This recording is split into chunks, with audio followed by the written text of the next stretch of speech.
بسم اللہ الرحمن الرحیم۔ السلام علیکم ورحمۃ اللہ وبرکاتہ۔ تناول اسلامک اسٹوڈیو سے آج ہم ایک مرتبہ پھر اپنے سامعین کو اور ناظرین کو خوش آمدید کہتے ہیں۔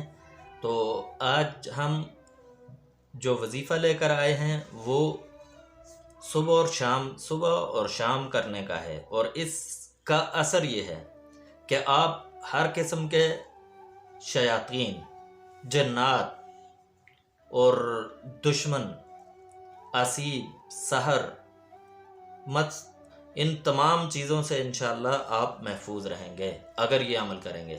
تو عمل سے پہلے درود شریف پڑھیں، اور صبح نماز کے بعد اور شام کو نماز کے بعد یہ اپنا معمول بنائیں۔ ایک مرتبہ پڑھنا ہے صرف۔ سکرین پر دعا آپ کے سامنے حاضر ہے۔ اعوذ بکلمات اللہ التامات من شر غضبہ وعقابہ ومن شر ہمزات الشیاطین وان یحضرون۔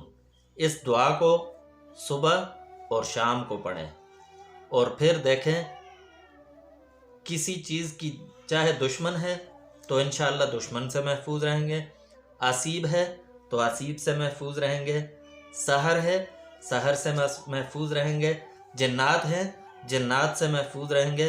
اور یہ دعا پڑھیں اور بیاباں جنگل میں چلے جائیں، انشاءاللہ آپ اس جنگل کے اندر درندوں سے بھی محفوظ رہیں گے، ہر چیز سے محفوظ رہیں گے اگر یہ دعا آپ نے پڑھ لی ہے۔ تو اس دعا کو معمول بنائیں، انشاءاللہ بڑی ہی اچھی دعا ہے۔ اللہ تبارک و تعالی ہم سب کو تمام دشمنوں سے، ظاہری اور باطنی دشمنوں سے محفوظ فرمائے۔ وآخر دعوانا